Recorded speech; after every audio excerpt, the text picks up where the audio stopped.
ওয়াটের, সেখান থেকে আমি 60 ওয়াটের লাইট দিয়ে দিছি। তার এখানে সবকিছু ঠিক করে দিছি, ঘোরানো টোরানো, আর দিনে 4 বার করে আমি ঘোরাই দিই।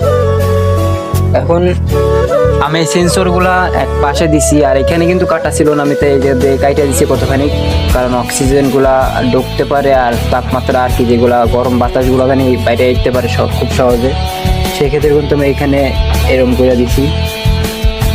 আর সব কিছু মাশাআল্লাহ আল্লাহ দিলে সব কিছু ঠিক আছে। এখন ভালোভাবে কিন্তু ফুইটা বার হলে কিন্তু ভালো লাগবে।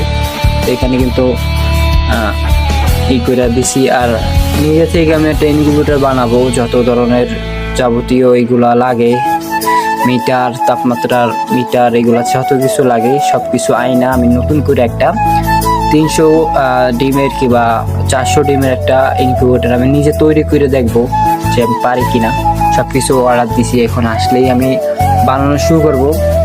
এইটাই মুরগির ডিম মনে হয় কয়টা দিতে পারবো, মনে হয় 25টা 26টার মতন এই ইনকিউবেটরে ডিম ধরবে। আর ওইটাই আমি বানাবো একটু বড় করে, কেন কোয়েল পাখির ডিম আরামসে 400 থেকে 500-র মতন ডিম দেওয়া যায়। তো দেখা যাক এটা দিয়ে আমি ফুটানোর পর কিন্তু আমি একটা ইনকিউবেটরটা বানাবো।